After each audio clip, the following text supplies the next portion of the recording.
కావచ్చు, ఇక్కడ HCU కావచ్చు, ఇలా చెప్పుకుంటూ పోతుంటే అన్ని విశ్వవిద్యాలయాల్లో అధ్యాపకుల యొక్క కొంతవరకు కొరత ఉన్నది.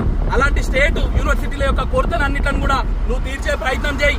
ఇక్కడ జరుగుతుంది అన్యాయం అని చెప్పేసి ఉస్మానియా యూనివర్సిటీ పిల్లలు అడుగుతున్నటువంటి సందర్భాలలో, ఉద్యమిస్తున్నటువంటి సందర్భాలలో, విద్యార్థులందరూ కూడా ఏకమైతున్నటువంటి సందర్భాలలో వారిని ఉద్యమాలు చెయ్యనియ్యకుండా ఆపే ప్రయత్నం బీసీలను పెట్టి చేసే ప్రయత్నం నువ్వు చేస్తా ఉన్నావు. కాబట్టి అక్కడ HCU భూములని కాపాడుకోవాలి. అదేవిధంగా యూనివర్సిటీలలో ఎక్కడైనా తప్పు జరిగితే ఆ తప్పులని ఎత్తు చూపే ప్రయత్నం, విద్యార్థులకు స్వేచ్ఛను ఇవ్వాలని చెప్పి ఒక సందర్భంగా అడుగుతా ఉన్నాం.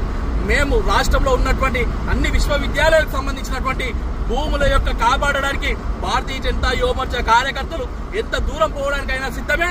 ఆ యొక్క యూనివర్సిటీ భూములను కాపాడుకొని తీరుతామని చెప్పి ఒక సందర్భంగా తెలియజేస్తున్నారు. భారత్ మాతా కీ జై. విజయవయం జిందాబాద్. కదిలింది విజయవయం. ఖబర్దార్ ఖబర్దార్. రేవంత్ రెడ్డి